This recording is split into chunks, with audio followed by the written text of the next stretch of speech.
Founded by Logan Esterling, Reed Design is pushing the boundaries of oboe and English horn reed making.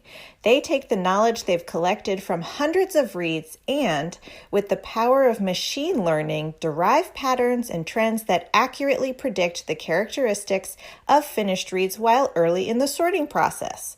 The result is quality reeds with characteristics you can count on. Using their products will save you valuable time and let you get back to what you love, making music. Visit www.reeddesign.io to learn more. That's REEDESIGN.io. Specializing in the finest assortment of oboes, clarinets, bassoons, and their accessories, RDG Woodwinds serves musicians around the world. Their employees are all professional musicians who have a deep knowledge of the products that they sell. RDG's repair shop has an international reputation with a combined 100 plus years of service among the 5 repair technicians. Plain and simple, RDG provides excellent products and fabulous customer service. Visit them at rdgwoodwinds.com. They look forward to working with you. Hi, I'm Galit Kaunitz. And I'm Jackie Wilson, and you're listening to Double Reed Dish, A podcast for oboists, bassoonists, and the people who love them.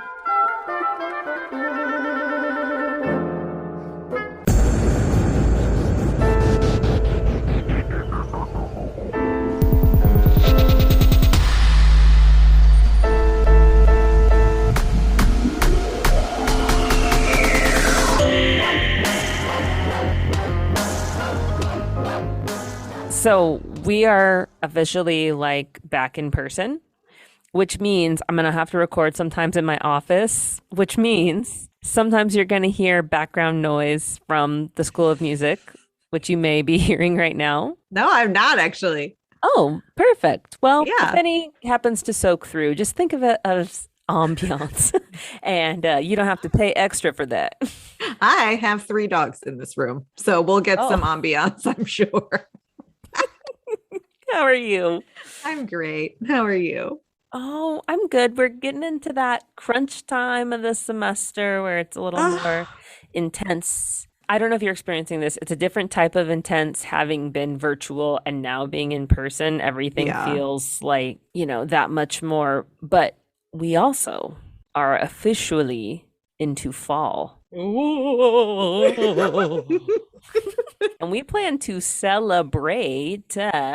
What are we doing to celebrate, Jackie? First of all, we had to bring back the reed decorating contest. Last year was such a blast. Oh my gosh. It was incredible. Every time an entry would come in, we would just text back and forth. Oh, did you see this Look entry? at this one! Yes. Getting to share them all at once with everyone. Do you remember some of our faves? I remember the vice presidential fly, and someone decorated a reed as the fly that landed. It was so good. And of course, our winner, Here's Reedy, the Shining, famous scene from The Shining reenacted with an oboe reed. We thought this would be fun, and then y'all took it to a different whole other place. Well, you know what? Now is the time to step it up even more, because this is the 2nd annual Halloween redecorating contest. The prizes are better. What do we have for prizes? Thanks to our amazing sponsors, Barton Kane and Chemical City Reeds. Okay, so first, also, if you remember last year, we were just going to do the popular vote. And we were a little nervous if anyone would even enter this contest. So we were a little conservative. Now that we know people are into it, we're going to have 4 prizes. That's right. Top vote, oboe and bassoon. So one of each. One of each. And you and I each want to pick a winner. That's right. Because we want to throw our power around. And, it's our show. So we do what we want. And if anyone does a Buffy the Vampire Slayer reed tableau, I will die. Oh, we're doing requests now. If you want to pander to Galit, do something Buffy. Well, I am a typical elder millennial and I love the craft. So I'll just throw that out there nice. too. Nice. And so each of those, that's 4 total, your winner, my winner, popular vote bassoon, popular vote oboe, gets $50 50. to Barton Kane. 50, y'all. And oboists, you might be like, Barton Kane, that's a bassoon company. No, it's Not not. anymore. Not anymore. Did you not get the memo? Have you not They been do seeing oboe these cane now. videos of every oboist? They're so good. Yes. Not only that, $25 to Chemical City Double Reeds. That's right. You can take your cane from Barton Cane, make awesome reeds, and get a reed case from Chemical City Double Reeds to put it in. You can get that piece that you've always been wanting. Absolutely. You can get that portable LED reed lamp. Oh, yes. Yes. You know, I've been looking at their stuff online. I want that too. Maybe I'll enter. That would be kind of unethical. But so every winner gets $75 in gift cards. That is epic. And all you have to do is make a Buffy the Vampire themed tableau. Oh, you do not have to feel pressured by Galit to make Buffy. But you do have to decorate a reed. The main part of the entry has to be an oboe or bassoon reed. We will allow English horn and contra. That would be fine. And be creative, keep it tasteful. You have to come up with a name and you have to email it to us by October 15th. Puns encouraged. Puns encouraged, humor encouraged, creativity stand out. You got to get those votes. And yeah, we're going to really live it up. That's right. Well, and so speaking of, since, you know, there are more options to go out and about, you might want to adorn yourself with a hoodie, a t-shirt. Do you need a tote bag to walk around with? Do you need a water bottle? Do you need a sticker for your water bottle? Guess what? We have special limited edition Halloween double reed dish merch. It is so cute. I literally bought 5 things today. And yes, we do, because of how our merch is made. We do have to buy merch from ourselves. So we do buy merch from ourselves. Well, what does this merch look like anyway? Oh my God, it's so cute. It's okay. I'm so proud that I came up with a pun. Okay, you know we love puns. Very punny. So we have our double reed dish logo with the 2 of us, but we are witches. Transformed. Shout out to Alex, our double reed dish graphic designer, who does everything according to our brand, so we can be branded. And our brand is adorable. So there you go. So our pun for our logo is double reed witch. You know you want that sticker. Anyway, okay, so the next one is a cute little ghost holding an oboe and a cute little ghost holding a bassoon. And what are the puns, Jackie? Oboe and boo soon. That's right. Well, and we love being a double reed podcast, but we get that maybe not every bassoonist wants oboe included in their fun and vice versa. So we tried to come up with some just instrument specific merch this time. Okay, are you ready for this one? This is my favorite one. We did a vampire holding an oboe and a vampire holding a bassoon. And the pun is, only my fangs are sharp. And we figured out this is actually a double entendre, because the first place your mind goes is intonation. That's right. But it also goes with knives. Yes, especially for those bassoonists. We got dull knives. We know y'all can't sharpen a knife. It's fine.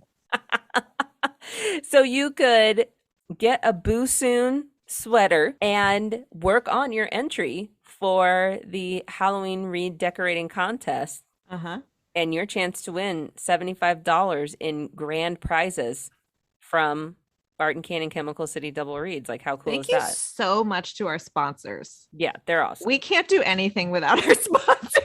Thank you guys so much. You're amazing. And it's going to be so much fun. The winner will be announced on Halloween. And then you can just, treat yourself in November to all these goodies. But you got to enter to win. Do it. Do the Monster Mash. Don't mash your reeds. Oh.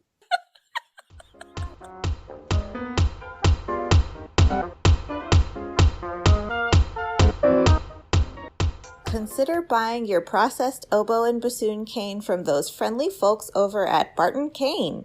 Processed with care and precision for your everyday reed making needs. Take the pain and injury out of reed making by letting Barton Cane do the hard, repetitive, boring stuff. Free up time for practicing, happy hours, hikes, baking, and spending time with friends and family. Barton Cane, here for you. Visit www.bartoncane.com. Chemical City Double Reeds is a full-service double reed shop specializing in the sale of instruments, cane, accessories, and sheet music. Double Reed Dish listeners can enjoy free shipping with code DRDISH, all caps, no spaces. Visit them in Baton Rouge, Louisiana, or online at chemicalcityreeds.com.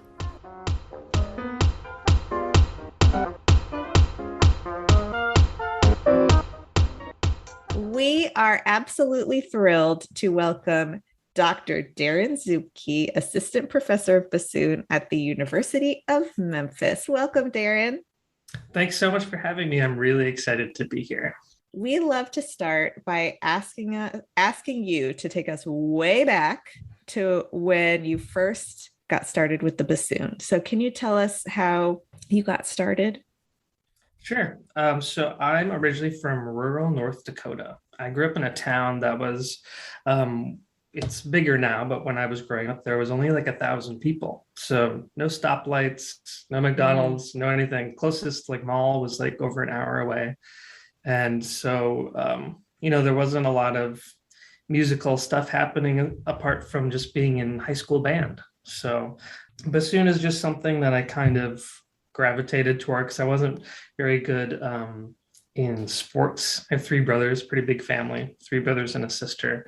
So I was the little gay kid that was not good in hockey or football or track. I tried them, but I quit them after like one practice. I could just see you sitting there like rolling your eyes. Oh yeah. I remember like crying to my parents that I didn't want to go to hockey practice. So you're like, oh no. I know. Exactly. But so I found music. I started on clarinet and I wanted something a little more unique. So I switched to bassoon and it just, it was kind of magnetic. It was weird and I was kind of oddly good at it just from the get-go.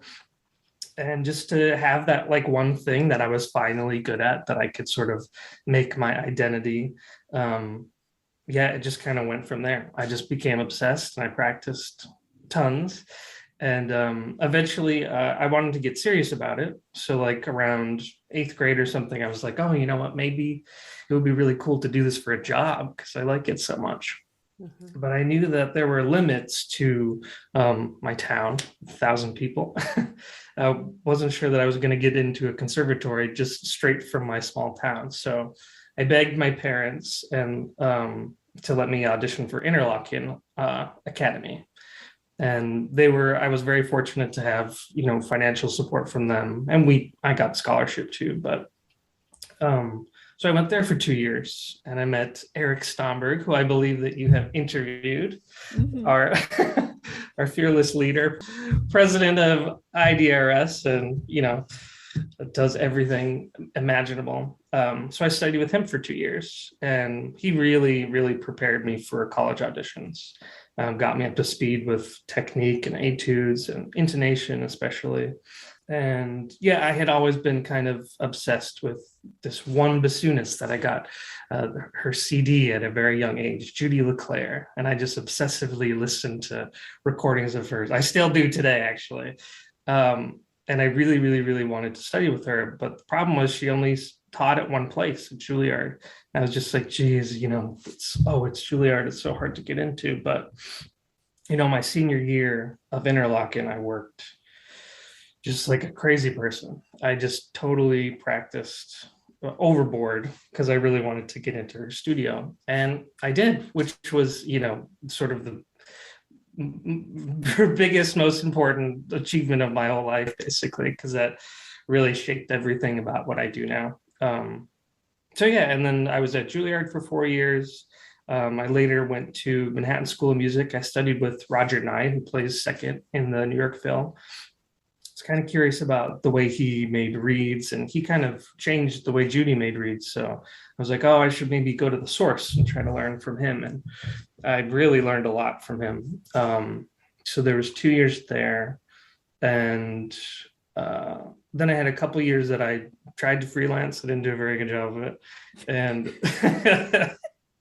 I think it's that sort of introverted, little kid. Because if freelancing is so much about relationships and meeting people, and I just wasn't very good at that. So I did that for a while. I worked just a regular 9-to-5 job, oddly in a sporting goods store of all places. Like, I don't know how I got hired there. Seriously. You're like, this again. Yeah. I was like, full circle. Yeah, exactly. Did you put South Dakota on your CV, on your resume? North Dakota. North Dakota. Yeah, it's okay. I think I inflated my experience with skiing. I think that's okay. And I liked biking too, so I think that's maybe what did it.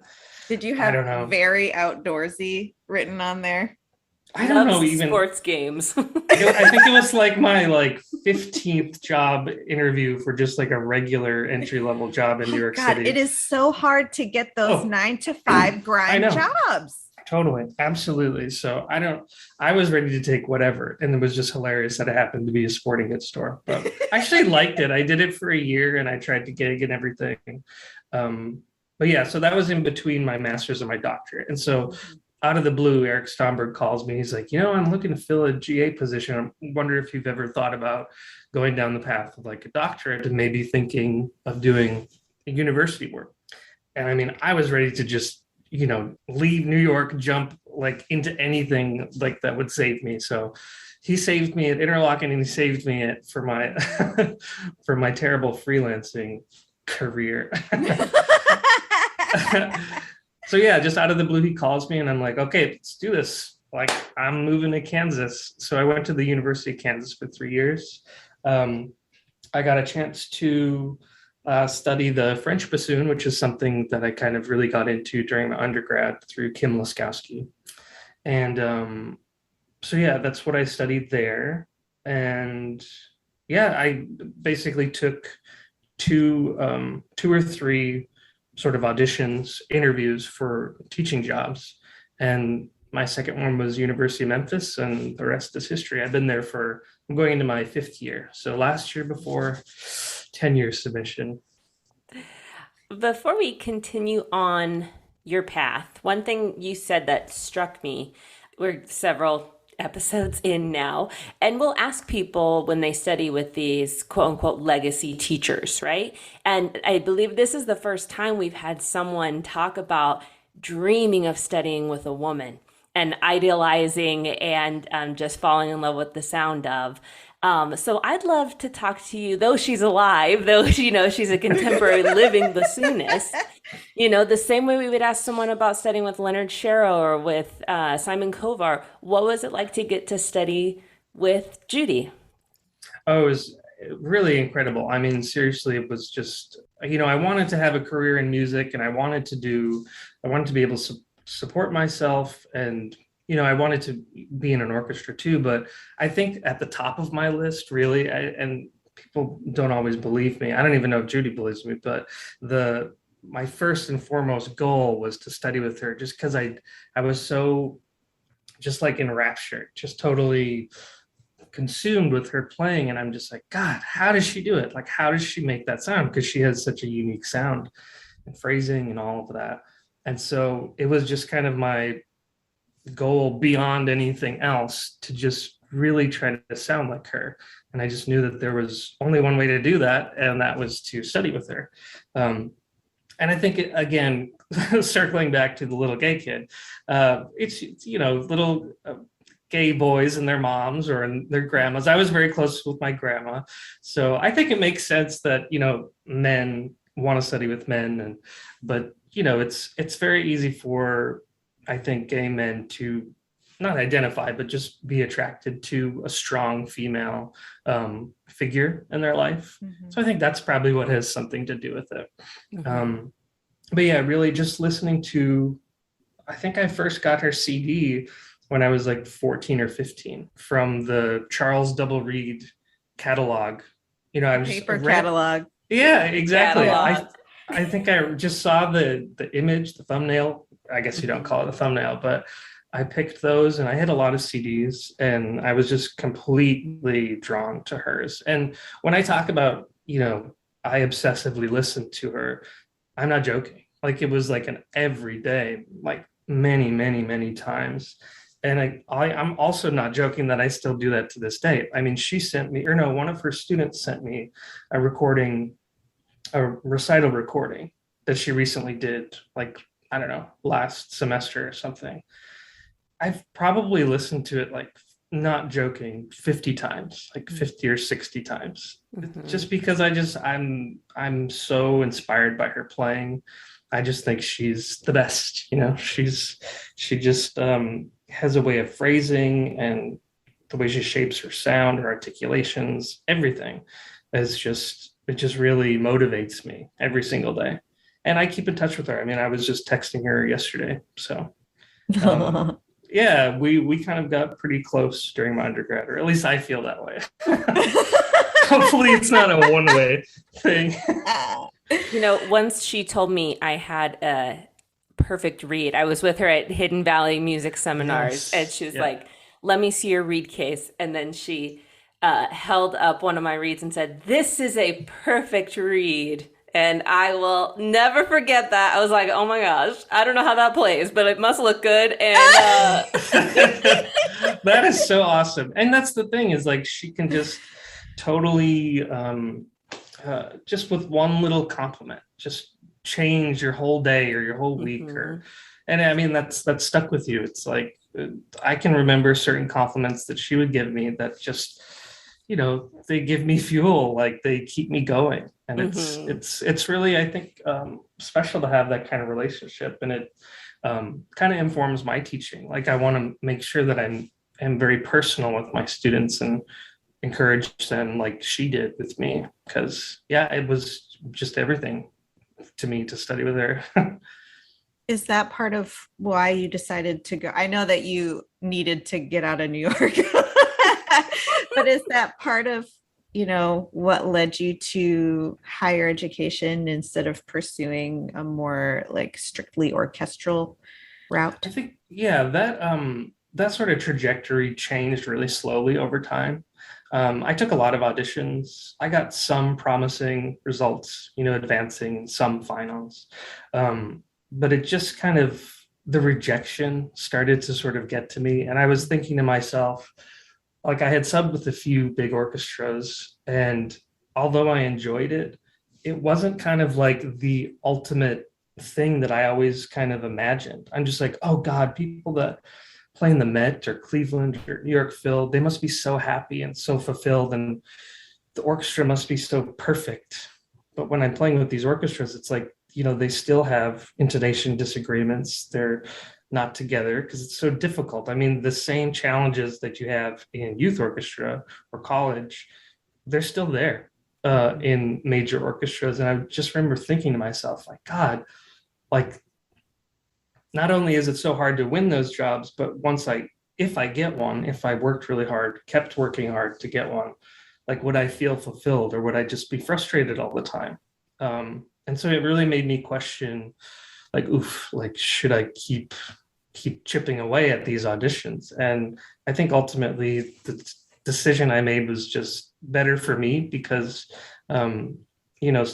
teaching in higher ed is stressful, but it's a different kind of stress, a better kind of stress for me.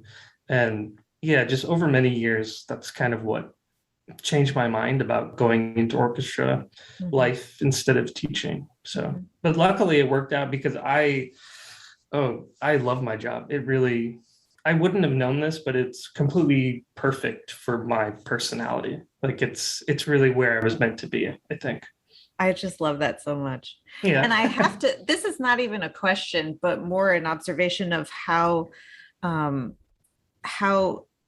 powerful your self-reflection and insight into what you ultimately need and want. Like it seems like even from a very young age, you know, coming from a town of 1,000 and having the savvy to know that you need to go to interlock. You know what I mean? Like, Mhm.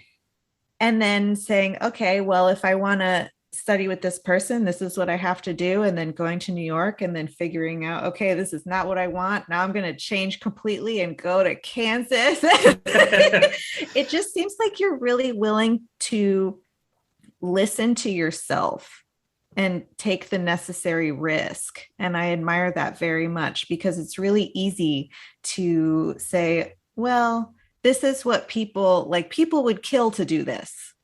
So I'm going to stay on this track, even though it doesn't really make me happy, you Well, know? thank you for that. I appreciate that.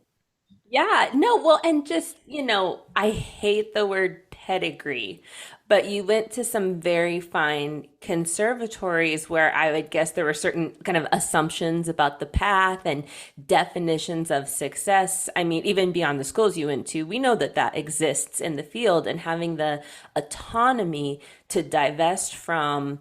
I have the ability to maybe win a job like this, but it's not what I want. And so I'm going to have my own definition of success, which is to have a life filled with the bassoon. But I don't think this will make me happy. And even though it might impress a lot of people, that's not what I need to do. And I feel like one of our other interviewees, Alex Davis, talked about sometimes we do things for the eyes of our colleagues and sometimes we do things for ourselves or our audience, and that it can be very hard to make the shift from doing things for the eyes of our colleagues. And yeah, I agree with you, Glee. We need to highlight whenever people do that because it's such an important message, especially for the generation coming up and determining what their careers are going to and need to look like. Also, Daryn, how did you know what I was talking about in therapy the other day? Because I was talking about the same thing in my therapy. And there's nothing wrong with our orchestra. Like people can pursue No. orchestra if that's what No, makes absolutely. them happy. But the idea is course. we should ask ourselves, Yes. and we should ask our decide. students. We should ask Yeah. ourselves and we should ask our students. Yeah. That's what I tell my students because, my desire to study with Judy, I mean, it was cool, the, mystique or the prestige of Juilliard, but I wasn't going to Juilliard to go to Juilliard. That was literally the only place that she taught. I mean, had she taught somewhere else, I probably easier could have gone there or something. Mm-hmm. But that's why I tell my students, they're looking at grad schools and I'm just like, okay, maybe think about 6 schools, but really try to find recordings of these teachers at these sort of bigger schools, Rice and all places like that. And you should really be just caught up in the way that they play because that's the most important thing. I mean, school is great, and if it's fancy or you play in the orchestra or they have great conductors or anything, but it's all down to your teacher, I think. I mean, that's everything. And that's something I pitch to prospective students at U of M too, or at University of Memphis, where I teach, is that you don't have to go to Manhattan School of Music or Eastman or something to be successful. You have to work really hard and you have to have a very, good connection with your teacher, someone that you trust. And so you don't have to go into $100,000 of debt. I mean, at University of Memphis, I think our tuition is only like $9,000. So it's compared to other places. And we have such good faculty that have gone to like these, prestige places, I guess. But it's really about the connection between student and teacher. And that's just because I'm going back to my relationship with Judy. That's how I feel really strongly. You seem to be so driven and to have found really solid sources of inspiration. And have you had times in your life where that inspiration has perhaps run dry, or you had to figure out how to refill that well in order to come back to the bassoon at your job every day? Definitely. The introduction to Maurice Allard, the French bassoonist pedagogue and, sort of the father of modern French bassoon. Basically, he taught everybody who's got a really big French bassoon job these days. He didn't in any way replace sort of my obsession with listening to Judy's recordings and being inspired by that. But after a while, she only has so many recordings, and it's not that I would get tired of them at all, but sort of that of obsessive nature that I kind of have in my personality just got sort of refreshed with Maurice Allard, because surprisingly, he has a lot of recordings if you dig deep enough, especially on YouTube, which is convenient. I don't have to go searching for LPs, but he has like a very similar quality that I think Judy does, that it's very phrasing driven, really well supported, has sort of just this perfection sort of glimmer to it, that everything is well thought out and just very natural. And yeah, so that really came at a time when I realized that I could study French bassoon for real, because I couldn't really do that when I was doing my 9 to 5, couldn't really do it during masters or during the period where I was taking a lot of auditions. I mean, you just can't devote a lot of time to a secondary instrument. And so when those gates kind of opened up, I was like, ooh, now I can really get into his recordings and get inspired and this is my moment. Yeah, it was sort of like my second wave, I guess, or something like that. But yeah, that came at a time when, the period in between my master's and when I did my doctorate, that was kind of a low time, because you're just sort of floundering and you're not really sure what you're going to do. I think a lot of students experience that after their master's. I did. Yeah, it's really hard to navigate because you just don't know what's going to happen.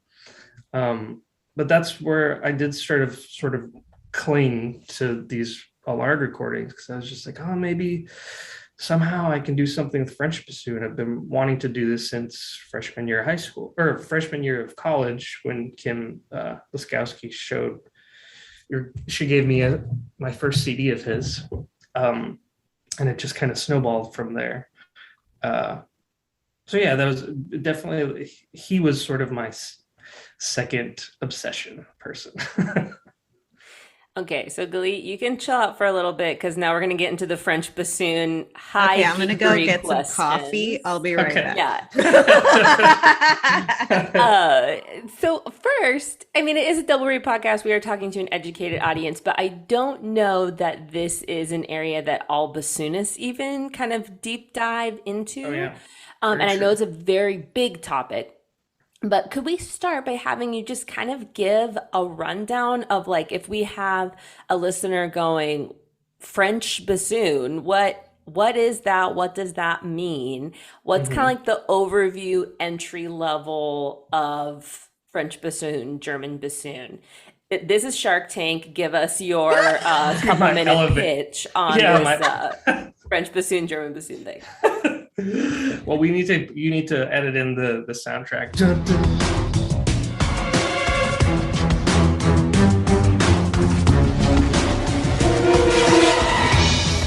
Okay, French bassoon is it's a completely different type of bassoon that evolved separately from the German bassoon, and it has at its core just a different bore. So it's a much smaller bore. It's made of different wood.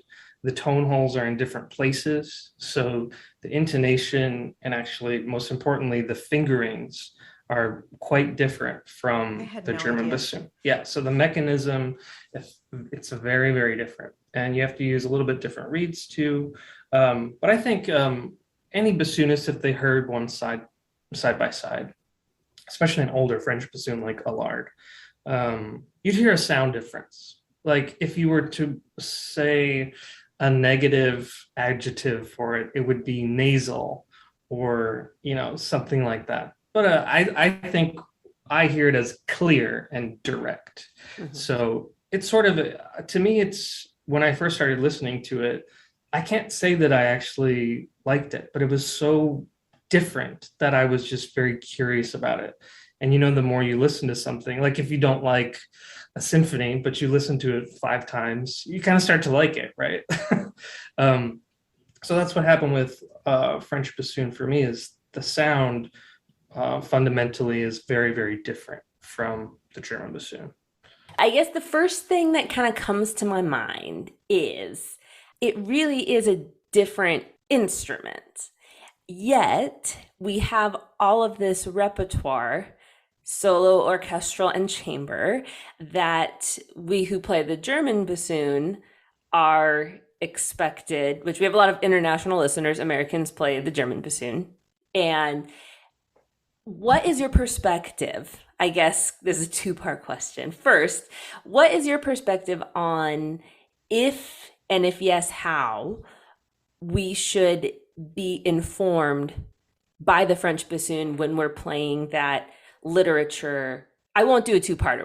I'll just do a follow-up. So this is the question. Like if I'm in orchestra and I'm playing Debussy or Ravel, probably more, and even Stravinsky, who would be composing for the French bassoon, right? How do you think that should inform my performance practice in an American setting on the German bassoon? That was one of the first questions that really drove my research. What I found from talking to French bassoonists is that no. Oddly, when I tell people that, they're just surprised, because you think that it's like performance practice. Baroque sonatas sound good on Baroque bassoon. So obviously French music sounds better on French bassoon, but that's not actually the case. German bassoonists can play French music. French bassoonists can play Brahms, especially nowadays. The new generation, sort of the students of Allard and the students of Allard have really changed their sound so much that it's pretty close to German bassoon now, just because playing in that style helps with intonation and blending, which is kind of the direction that orchestras went in French bassoon playing countries. But it was a huge surprise to me. And it was actually kind of crushing a little bit to hear from French bassoonists that Duthieu doesn't sound better on French bassoon. And they would look at me like I was stupid. I think you can think about it in a historical kind of context and more of an academic way, like, oh, wow, I can really hear how old French bassoon used to sound. And it kind of makes sense. Like Debussy would have sort of these solos for French bassoon that you would really want to stick out. So you want that kind of brilliant, unique sound. Whereas when Brahms was composing, you really want to be sort of homogeneous with the horns. So you can't really sound like crazy buzzy and nasally like a French bassoon. It doesn't blend as well. But over time, everything just kind of becomes orchestras have to be able to do all kinds of rep. So that's why, everybody is sort of expected to do and should be able to play all kinds of rep.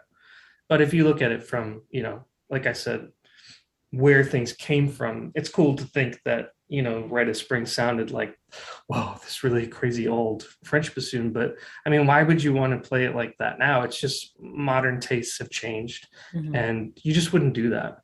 I think it's really fun to play French rep on French bassoon, just because I think it's kind of cool. But to say that it's better or more informed, I think is kind of overstepping a little bit. Can I ask a French bassoon 101 question?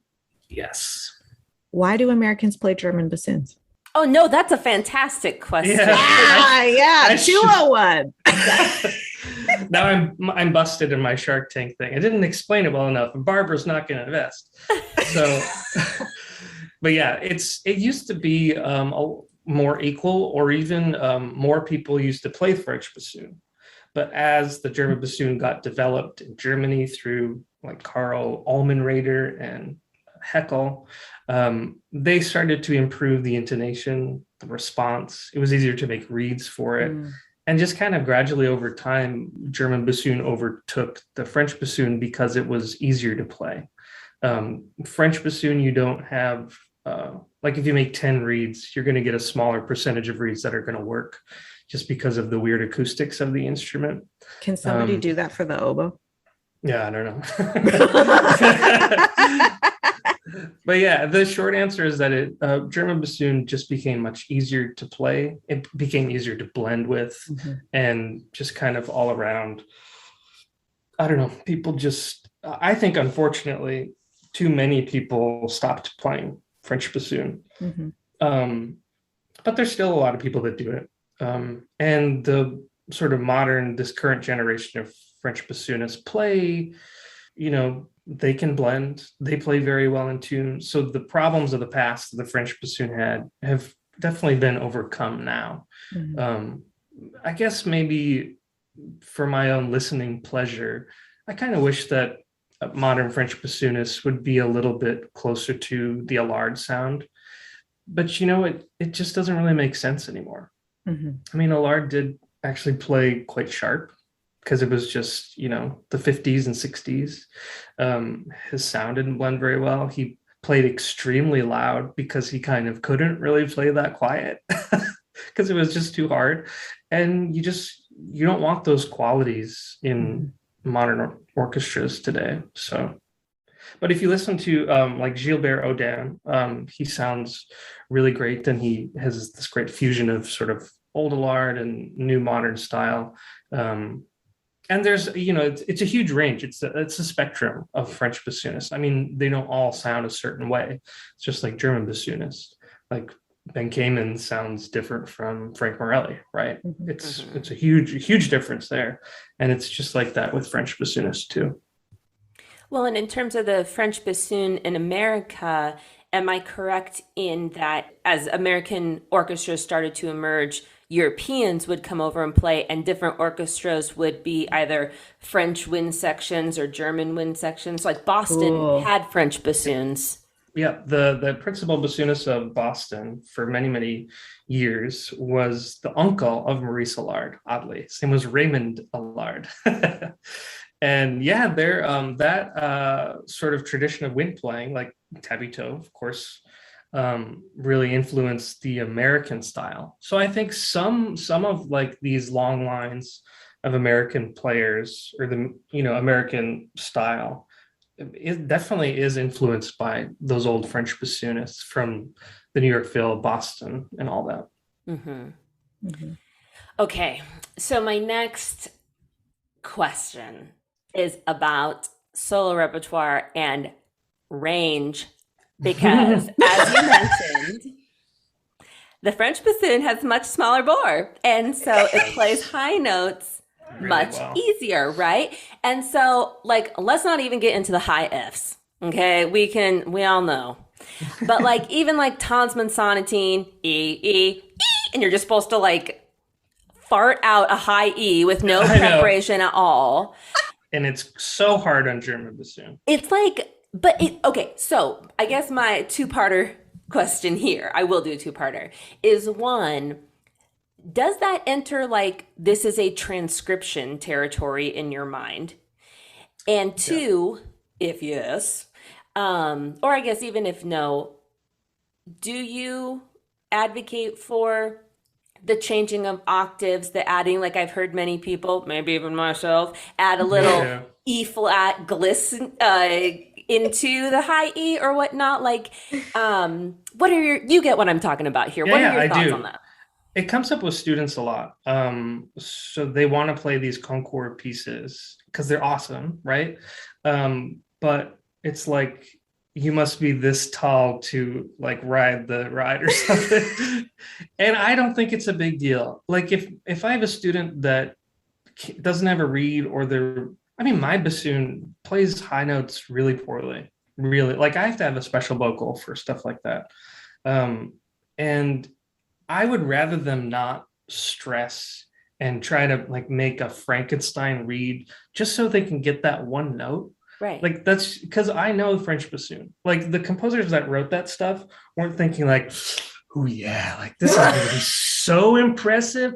Oh my God, like high Fs and Es, that is nuts. No, it's so easy on French bassoon that it's like an afterthought. Doesn't matter. Like, yeah, it's the high point of the piece or something, but there are so many harder things especially for French bassoon, because the technique is so bonkers, that are in the piece earlier instead of those high notes. So I personally, just based on that, I personally don't think that it's some grand achievement to play that high F or that high E, especially in Tonsman. Like, you can, if you have like a nice diminuendo on that E, that's more important because it just sort of evaporates. And you're gonna lose that sort of character if you're going da da da da. You ruin the whole. That's not what Tonsman wanted. You ruin the whole ending. It's a butt clencher. Like you do on the German bassoon. You're stressed out, and maybe the whole darn thing went well, and you went, this recording rides or dies on this note that's about to happen, and anyway. So my opinion, controversial yet brave, is screw it. It doesn't matter. Like, it's easy for French bassoons, so it's not even a big deal for them. It wasn't a big deal for the composer. So why do German bassoonists freak out so much about it? Yeah, I guess that's you kind of already answered, but I think of those pieces as so hard, like even Biche Concertino or something like that. And my next question was the experience of playing those on the French bassoon is not that they become easy, but do they seem just kind of more sensical, especially for that age group on the French bassoon? Absolutely. I mean, it just becomes just another phrase, because the bore of the French bassoon really is a lot smaller, and something I play on I have a standard French bassoon that's really old, and then this hybrid bassoon that was made by a Parisian maker that sort of has somewhat German fingerings. And so I'll take that to IDRS conferences with him because he's trying to sell them, and I like them, and I might get comped for whatever for helping him. But one of the first things I do for people if they want to try it is I say, okay, press this F key and then try double tonguing, and everybody can do it. Like, it's that free blowing. So that's just it's just what it can do. And so if you're playing Biche or Dutilleux or anything like that, it becomes a lot more fun than playing it on German bassoon.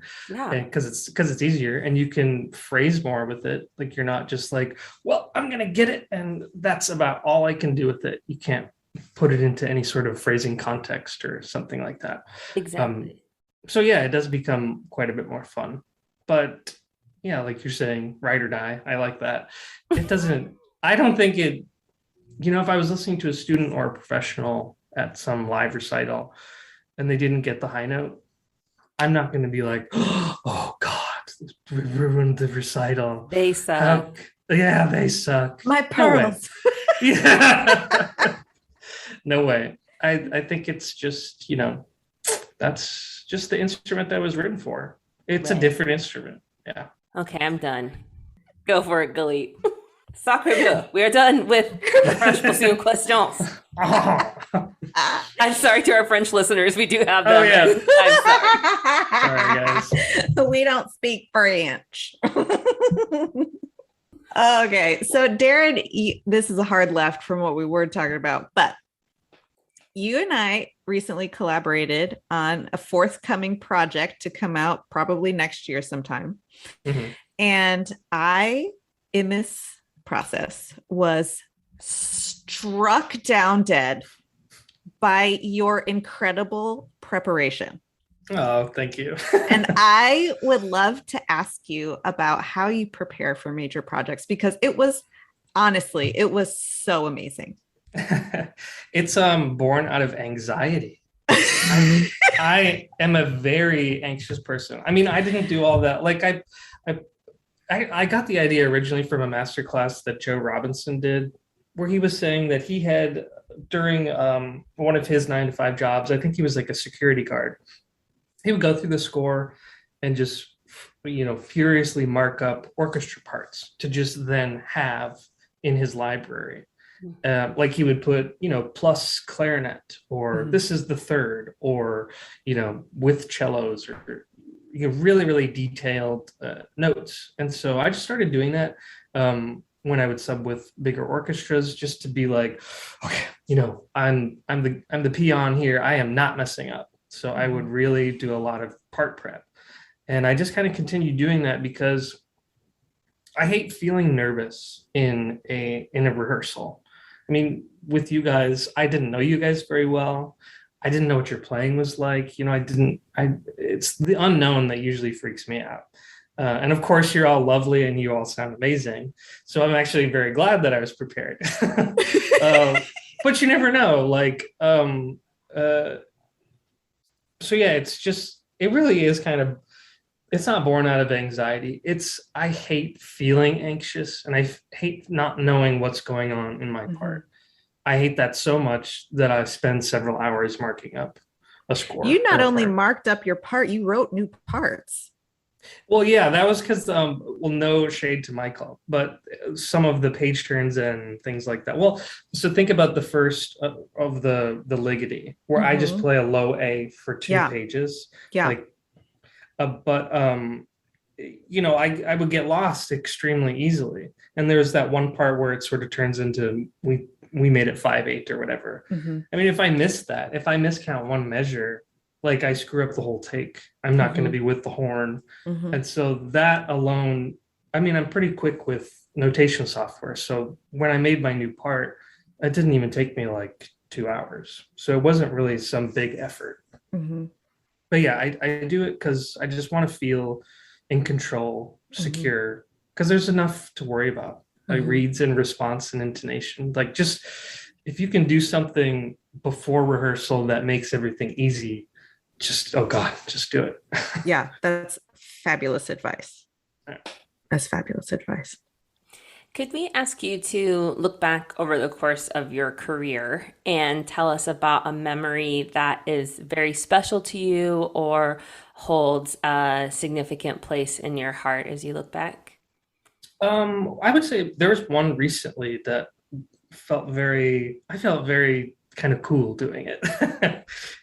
So, you know, my research with French bassoon, I studied the language in my doctorate, and I did some intensive language seminar, or like a language class in Paris and things like that. So really trying to work hard to learn the language so I can talk to these people, learn from them and stuff like that. So that was such a huge effort, almost like a bigger effort than learning the instrument, is trying to learn sort of semi-fluency in that language. So I can't remember if I was asked or if I asked to play in basically the France version of IDRS. It's called Association Basson or something like that. And so myself and clarinet colleague Robin Jones, we played the Poulenc duo for clarinet bassoon, and I played it on French bassoon. And I mean, the performance went well. I mean, I don't play that well on French bassoon, so there was definitely things that I'm just like, Jesus, I'm embarrassed playing in front of a bunch of French people. I know, it was like, okay, but there was this thing that I wanted to do where I prepared like some short remarks, and I did it in French, and you know, I had a little piece of paper to help me if I got lost or something. But it was like a very heartfelt thing, like, you know, I really love the French bassoon. I wish more people played it. Thank you for having me. You know, think like something that's very sincere, that was saying, hey, I see you guys. I think you guys are amazing. And I just got this huge, like, thunderous applause after I did this thing in French. And I just thought, like, wow, like that was exactly how I wanted that to go. But then but here's the funny thing. After we got done playing, the applause was not as loud as the remarks. They were like, it's a great effort. They're like, it's really okay. Oh la la. We need those humbling moments. That's really you know. It was definitely a scary performance, but it did go well. It was just funny that they were probably maybe more impressed by my language than my playing. Well, I tried to start ordering a crepe in Provence, and they wouldn't let me get past the first word. So you must have done a pretty good job, because they were not having my 2 years of high school en français. I know. That's the hard thing is everybody's really great with English, so it's hard to practice. It's I think I speak the best French when I'm with people that either refuse to speak English or don't speak it very well, because you just have to make it work. You have to make it happen. And like that French maker that makes my sort of hybrid bassoon, he's sort of like that. So I've spent a lot of time with him, and it's just exhausting to just really try to speak the language, but it's fun. It's rewarding. It makes me feel kind of, I don't know, it's something that I always wanted to do, never thought I really would, but to actually see it happen is kind of fun. That is beautiful and heartwarming.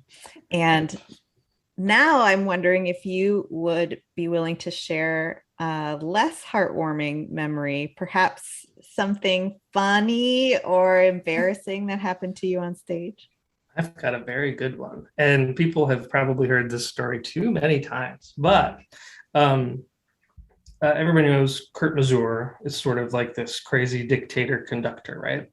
And he was doing sort of a conducting seminar for conducting students at MSM once. And, you know, I had a lot going on or something. I don't know what my excuse was. I'm full of them, but I had to play contra on Shostakovich 6, not taking it very seriously. Maybe I didn't even practice it at all. And he yells at me. So I guess my intonation wasn't very good, but just in front of the whole orchestra, all the students, even faculty were there, he goes, "Contrabassoon, your intonation is criminal." And I just wanted to die, you know. I was like, I don't even like this thing. Stop yelling at me. But yeah, to have like a very famous conductor yell at you directly is pretty humiliating. That's incredible. Criminal? But basically I went crying to Judy and I'm just like, Kurt Mazur. She's like, oh my God, the amount of times that he has said that to people, don't even worry. He's got that cocked and loaded at all times. So I was like, okay, he's just being dramatic. He's like, you should be put in jail. I know. I had a heart attack. It's like, was it that bad? I mean, was I a half step sharp or flat? I don't even know. It is hard though. Like I had to, when I was in Lawrence at KU, I happily got called to sub a lot with Kansas City Symphony, but it was always on contra. So the problem is if you get called pretty often, you start to have to be like, it's like, okay, I think I need to learn the scale after all. Yeah. Because it's very different. You know, certain notes, sharp or flat, that aren't that way on your bassoon. And it's hard. I don't dislike it because it sounds bad or anything like that. I have a hard time with contra because it's so difficult, you know? All right. Our concluding question is always, what advice do you have for a young musician who aspires to have a career like yours? I would say that being a professor, you kind of you do a lot of things. It's more than just playing in tune and playing with good phrasing. Like, well, okay, so orchestra members do the same thing. They have a lot of outreach responsibilities. So it's sort of similar, orchestra and professor. But the biggest thing that I had to catch up on was my writing skills, because I went to two conservatories. I never had a university experience before KU. Mm-hmm. So my writing was just like, it was so bad. But luckily I had Eric Sommer being my teacher. He would, edit things and help me with writing. Like he basically taught me how to write as an adult or as, in an academic way. Yeah, exactly. He has like all the patience in the world. But yeah, so there are different areas of being a professor, like writing and serving on committees, balancing that kind of thing. Also being able to teach, articulate your ideas, speak up. Like I'm a very soft-spoken person. I actually hate it when people tell me that, but it's true. But, sort of presenting yourself in an authoritative way. There's just a lot of sort of other things that you need to develop. if you want to become a professor. And some people come by it naturally. I don't actually think I do. I've had to work at a lot of these areas, being decisive on search committees, or speaking up during faculty senate, or sending out emails to the whole faculty and making sure that I'm going to proofread this email 10 times so there's no typos. It's like that kind of pressure. It sounds silly, but no, it doesn't to me. That all sounds like painfully similar. Yeah, because it's just not really my personality to just easily do those things, just to be outspoken and externally confident and things like that. So I think maybe just students being ready for that, or knowing kind of to expect that. And if you can, work on yourself outside of music, because you're going to be more hireable and better suited for the job once you get it. If you've sort of developed more than just your scales and long tones. And it's not only about being a fantastic musician. You have to have all kinds of professional skills. Daryn, this was so much fun. Thank you from the bottom of our hearts for joining us on Double Reed Dish. Thank you, guys. This was absolutely fun for me too.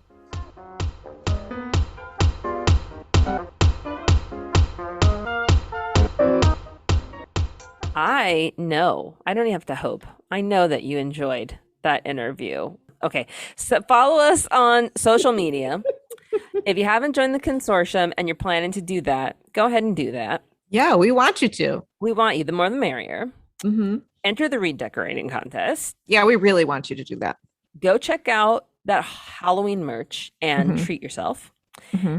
And take pictures of it when you get it so that we can post it on social media. Yes, great. Yes, thank you, Galit. Send us pictures of you in your merch and we will repost and talk about how cute you are. And rate and review, subscribe, follow. We love you and thank you for tuning in. Galit, who do we have on our next frightful October episode? Ooh. We have Mayu Isom, member of the Houston Grand Opera and Houston Ballet. We can't wait to share that interview with you. Jackie, let's end this nerd parade. Go make reeds that are decorated for the contest.